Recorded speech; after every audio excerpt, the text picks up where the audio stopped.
Hello दोस्त, नमस्कार। कैसे हैं आप सब? स्टडी टू एवरीडे जीएस में आपका स्वागत है। क्या मेरे चैनल को देखिए, जो सब्सक्राइब नहीं किया सब्सक्राइब कीजिए, बेल आइकन को दबाइए ताकि हम जो भी वीडियो डालें वो आपके पास नोटिफिकेशन पहुंचे, आप देखें उसको आराम से। क्या ये जो बीपीएससी में जो 30 सवाल रहता है साइंस का, ये रिवीजन क्लास है, ठीक है। इसमें से कम आप जितना भी वीडियो डालेंगे उसको आप देखिए। अगर रेगुलर आप देखते हैं तो कम से कम 28-25 नंबर आराम से आपको आ जाएगा, 25 और 28 के बीच में, ठीक है। और बीएसएससी में भी जो 30 सवाल या 25 सवाल रहेगा, 25 सवाल ही रहता है बीएसएससी में, उसमें भी आपको आ जाएगा 22-23 नंबर साइंस से में, ठीक है। जो भी वीडियो डालते हैं उसको आप आराम से, कुछ नहीं तो आप कम से कम 2-3-4 बार सुन लीजिए हेडफोन लगा कर आराम से। क्या ये भी रहता है 15-20 मिनट के, 10-12-15 मिनट के रहेगा, ठीक है। चलिए बिना समय बिताए हुए आइए देखिए, डॉल्फिन, सीसू और हेल मछलियों को क्या कहा जाता है, ठीक है। डॉल्फिन, सीसू और हेल मछलियों को क्या कहा जाता है? एम्फीबिया कहा जाएगा, सेटासीन कहा जाएगा, या स्मैक कहा जाएगा, या ऑडोटोसीटस कहा जाएगा, ऑडोटोटीसीटस कहा जाएगा। तो इसका क्या कहा जाएगा? सेटासीन कहा जाता है, ठीक है। सेटासीन कहा जाएगा, ठीक है। सेटासीन कहा जाता है। देखिए, और देखिए डॉल्फिन, सीसू और हेल मछलियों को सेटासीन कहा जाता है। देखिए, सागरों में विस्तृत एवं मांसाहारी फिनधारी समुद्री स्तनधारी जाति का होता है, जिसको बोलते हैं क्लेड बोला जाता है, क्लेड, ठीक है। देखिए, निम्नलिखित में से कौन सी एक राशि सदिश नहीं है? इसमें से कौन सा एक सदिश राशि नहीं है? विस्थापन, वेग, बल या आयतन, ठीक है। क्या ये आयतन? तो कौन सा नहीं होगा आपका? तो ये आपको आयतन सदिश राशि नहीं होगा, ठीक है। आयतन सदिश राशि नहीं होगा। देखिए, सदिश राशि जिसमें ब आएगा ना, वो सदिश राशि कहलाता है। विस्थापन सदिश कहलाएगा, वेग सदिश कहलाएगा, बल सदिश कहलाएगा, त्वरण भी सदिश कहलाता है, ठीक है। और जिसमें ब नहीं आएगा वो अदिश राशि कहलाता है। ये से भी पूछा था आपके बीपीएससी में, ठीक है। और आगे देखिए, निम्नलिखित में से कौन सी इलेक्ट्रॉनिक समरूप धातु तत्व के लिए होता है, ठीक है। कौन सा होता है? तो देखिए, ये 28 होगा, या 287 होगा, 288 होगा, या 2882 होगा। तो ये आपको हो जाएगा 2882 होगा। क्लोरीन के रूप में जाना जाता है, इसको क्लोरीन के रूप में जाना जाता है, ठीक है। 288 को क्या, ये गैसीय है, ठीक है, ये गैसीय है। और आगे देखिए तीसरे और चौथे समूह के ऑक्साइड का सामान्य गुण धर्म क्या है? तीसरे और चौथे का गुण धर्म क्या हो जाएगा, बताइए आप लोग। बेसिक और एसिड उभय धर्मी होगा, ठीक है। बेसिक होगा, या फिर एसिड होगा, या उपयुक्त में से सभी होगा। क्या होगा? तो ये तीनों होगा, ठीक है। ये तीनों होगा, ठीक है। देखिए, तीनों होगा। सामान्यतः गुणधर्म बेसिक और एसिड होते हैं। देखिए, बेसिक क्षार पदार्थ होते हैं जिसमें हाइड्रोक्लोरिक समूह पाया जाता है, जिसमें लाल लिटमस को नीला में बदल देता है, ठीक है। लाल लिटमस नीला में हाइड्रोक्लोरिक, ठीक है। और आगे देखिए, और आगे में आ जाएगा आपको, देखिए सल्फर हेक्साफ्लोराइड अणु का आकार कौन सा होता है, ठीक है। सल्फर हेक्सा अणुओं का आकार कैसा होता है? त्रिभुजाकार होगा, अष्टफलीय होगा, समतलीय होगा, या चतुष्फलकीय होगा। तो ये हो जाएगा आपको अष्टफलकीय, ठीक है। क्या हो जाएगा? अष्टफलकीय हो जाता है, ठीक है। सल्फर हेक्साफ्लोराइड, ठीक है, अणुओं का अष्टफलकीय हो जाता है, ठीक है।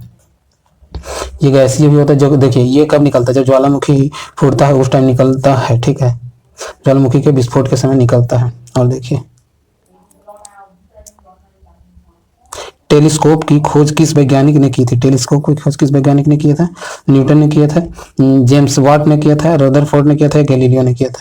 तो ये किए थे आपको 1609 और कहीं कहीं 1608 देता है, जो कि गैलीलियो ने किए थे, ठीक है। 1609 और कहीं कहीं 1608 भी लिखता है, ठीक है। और ये कहाँ के थे? गैलीलियो इटली के वैज्ञानिक थे, ठीक है, इटली के वैज्ञानिक थे। देखिए, दो समुच्चय ए और बी डिसजॉइंट समुच्चय है, ठीक है। डिसजॉइंट समुच्चय है, क्या कहलाता है? ये आपको क्या कहेगा? ये देखिए, ये आपको ये बराबर है ए एक्वेस, ये हो जाएगा आपको, ठीक है। दो समुच्चय ए और बी डिसजॉइंट समुच्चय कहलाता है, ठीक है। इसका ये हो जाएगा, ठीक है।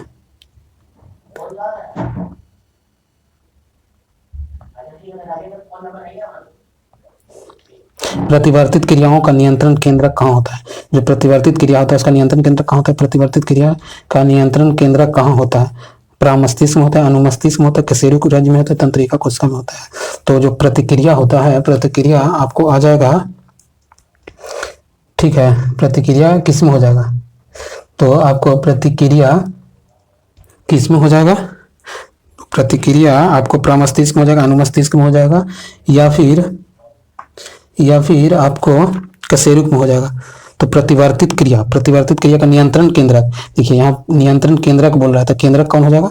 तो ये आपको हो जाएगा कशेरुक रज्जु हो जाएगा, ठीक है, कशेरुक रज्जु हो जाएगा, ठीक है, कशेरुक क्या हो जाएगा? रज्जु हो जाएगा, ठीक है। तंत्रिका तंत्र को जटिल प्रणाली भी कहते हैं। इसके अंतर्गत कोशिका, मस्तिष्क और मेरु रज्जु भी होता है। जो देखिए मस्तिष्क तंत्रिका तंत्र का महत्वपूर्ण अवस्था होता है। जो मस्तिष्क है ना, वो तंत्रिका तंत्र की महत्वपूर्ण अवस्था है, ठीक है। मस्तिष्क के अगले भाग को प्रामस्तिष्क कहा जाता है। जो मस्तिष्क के अगले भाग है उसको प्रामस्तिष्क भी कहा जाता है, ठीक है। क्या? प्रामस्तिष्क भी कहा जाता है। और प्रामस्तिष्क सभी संवेदना, ऐच्छिक क्रियाओं को, वृद्धि या विवेक आदि को नियंत्रण करता है। देखिए जो प्रामस्तिष्क है ना, वो जितना भी आपको ऐच्छिक होता है ना, उस पर ये नियंत्रण करता है, ठीक है। क्या करता है? नियंत्रण करता है, ठीक है। मस्तिष्क के अगले भाग को प्रामस्तिष्क कहते हैं। जो प्रामस्तिष्क है वो ऐच्छिक और संवेदनशील क्रियाओं को नियंत्रण करता है, ठीक है। और देखिए थायराइड ग्रंथि से थायरॉक्सिन स्राव करने के लिए उत्तेजित करने वाले अंतःस्राविक हार्मोन को क्या कहते हैं? ठीक है, जो अंतःस्राविक हार्मोन जो स्रावित करता है उसको कहते हैं। देखिए थायराइड ग्रंथि से थायरॉक्सिन स्रावित करने वाले, उत्तेजित करने वाले अंतःस्राविक हार्मोन को क्या कहेंगे? इसको क्या कहेंगे? TSH कहेंगे या FSH कहेंगे, AFSH कहेंगे या LTH कहेंगे या ACTH कहेंगे? इसको क्या कहेंगे? इसको कहेंगे TSH कहेंगे। TSH का मतलब है थायराइड से सिस्टोमैटिक्स हार्मोन, ठीक है। थायरॉक्सिन थायराइड सिस्टोमैटिक्स हार्मोन कहते हैं, ठीक है। देखिए ये होता है थायराइड ग्रंथि से थायरॉक्सिन स्राव करने के लिए होता है, जो कि उत्तेजित अंतःस्रावी ग्रंथि से निकलता है, ठीक है, उत्तेजित अंतःस्रावी ग्रंथि से निकलता है, ठीक है। और देखिए निषेचन की क्रिया कहाँ पर होता है? निषेचन की क्रिया कहाँ पर होता है? गर्भाशय में होता है, अंडावाहिनी में होता है, अंडा ग्रंथि में होता है, या योनि मार्ग में होता है? तो ये निषेचन की क्रिया, जहाँ पे निषेचन होता है, निषेचन की क्रिया कहाँ होगा? तो निषेचन की क्रिया अंडावाहिनी में होता है, ठीक है। निषेचन की क्रिया अंडावाहिनी में होता है, गर्भाशय में जाकर स्थापित हो जाता है और शिशु का निर्माण होता है। और गर्भाशय में शिशु का निर्माण होता है, ये जाकर यहाँ पे ये कहाँ हो जाता है? जाकर स्थापित हो जाता है गर्भाशय में, ठीक है। और आगे देखिए पीतल के बर्तनों को कलाई करते समय गर्म बर्तन के सफाई के लिए प्रयोग किए जाने वाले अमोनियम क्लोराइड चूर्ण से निकलने वाले धुआं, जो अमोनियम क्लोराइड के चूर्ण से निकलने वाले धुआं क्या होता है? देखिए पीतल को जो अगर कलाई करना है तो उसको गर्म किया जाता है, तो उसे अमोनियम क्लोराइड के चूर्ण से निकलने वाले धुआं को क्या कहा जाता है? ठीक है, देखिए क्या कहा जाएगा आपको? देखिए अमोनियम क्लोराइड कहा जाएगा, कार्बन मोनोऑक्साइड कहा जाएगा, या हाइड्रोक्लोरिक एसिड कहा जाएगा, या अमोनियम और हाइड्रोक्लोरिक एसिड क्या कहा जाएगा? तो ये आपको अमोनियम और हाइड्रोक्लोरिक एसिड दोनों कहा जाता है, ठीक है। अमोनियम और हाइड्रोक्लोरिक एसिड दोनों कहा जाता है, ठीक है। पीतल को गर्म करने में देखिए अमोनियम अल्प मात्रा में रहता है, कम मात्रा में रहता है, अमोनियम अल्प मात्रा में रहता है, ठीक है। अमोनियम और हाइड्रोक्लोरिक से जो पीतल वाले बर्तनों में कलाई किया जाता है, ठीक है। और देखिए एक 240 मीटर लंबे ट्रेन, अरे अच्छी आ गया आपको मैं, देखिए एक 240 मीटर लंबे ट्रेन 160 मीटर लंबे पुल से 20 सेकंड में गुजर जाता है, तो ट्रेन की लंबाई क्या है?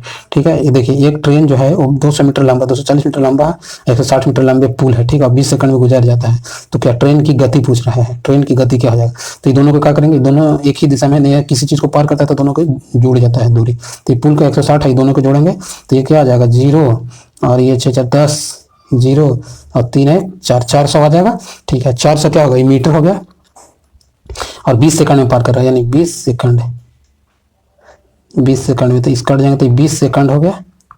अब सेकंड से किलोमीटर में कन्वर्ट कर दीजिए, 20 सेकंड को किलोमीटर में करने के लिए क्या करेंगे? 5/18 नहीं, 18/5 से 18/5 से मल्टीपल कर देंगे तो कितना जाएगा? 4, 18 चौक 72 किलोमीटर प्रति घंटा। हाँ, यह आ जाएगा आपको 72 किलोमीटर प्रति घंटा, ठीक है, 72 किलोमीटर प्रति घंटा हो जाएगा।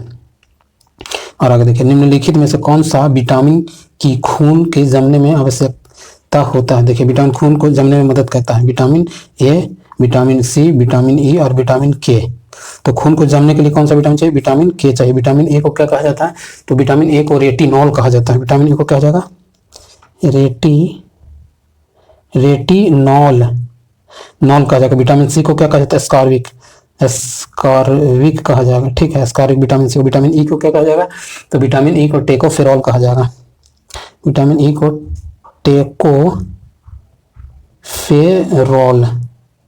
टेकोफेरॉल कहा जाता है विटामिन ई को। ठीक है, और विटामिन के को क्या कहा जाएगा?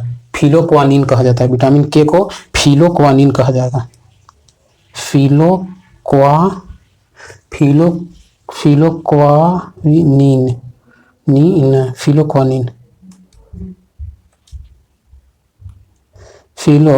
कहा जाएगा।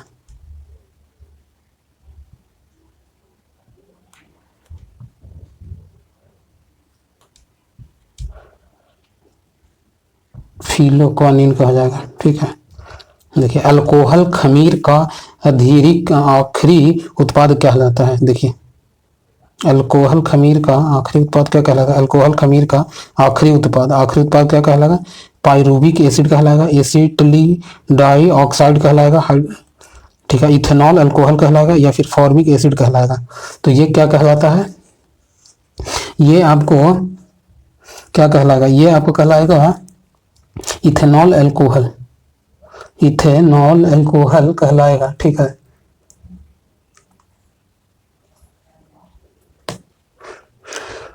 Ethanol alcohol. देखिए अल्कोहलिक खमीर, जो खमीर होता है इथेनॉल अल्कोहल कहलाता है। किससे प्राप्त होता है? जौ से।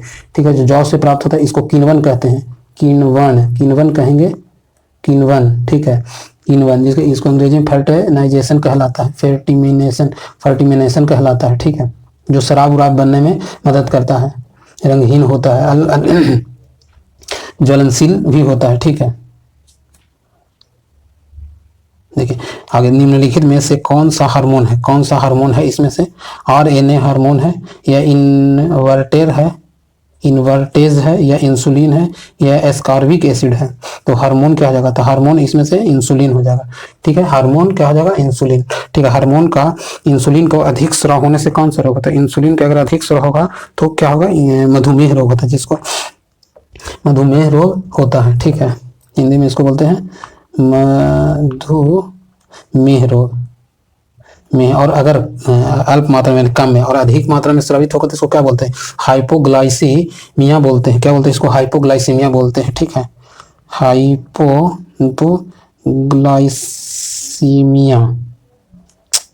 हाइपोग्लाइसीमिया बोलते हैं।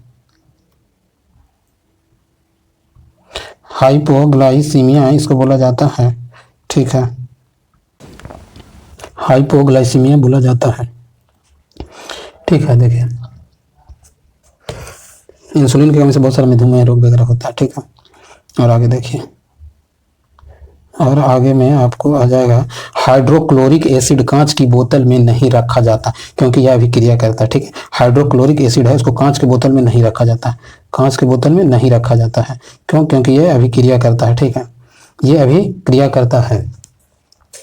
क्यों अभिक्रिया करेगा? देखिए ये दृश्य प्रकाश से, कांच की सोडियम क्लोराइड से, या फिर कांच की एल्यूमिनियम क्लोराइड से, या कांच की सिलिकॉन या हाइड्रोक्लोरिक से। ठीक है, तो ये किससे किया जाएगा? तो कांच की, सिलिकॉन एवं हाइड्रोक्लोरिक से। ठीक है, ये आपको आ जाएगा कांच की हाइड्रोक्लोरिक से किया जाएगा।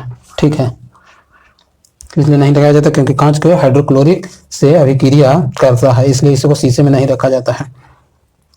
ठीक है, सिलिकॉन ऑक्साइड से अभिक्रिया करता है, अभिक्रिया करने के बाद ये टूट जाता है। ठीक है, इसलिए इसको कांच की बोतल में नहीं रखा जाता है।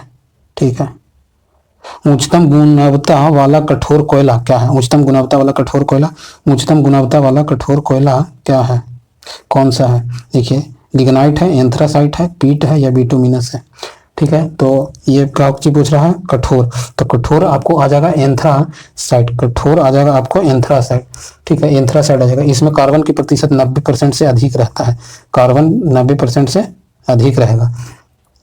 ठीक है, और देखिए लिटमस लिग्नाइट को क्या, कौन सा कोयला कहा जाता है? इसको भूरा कोयला कहा जाएगा।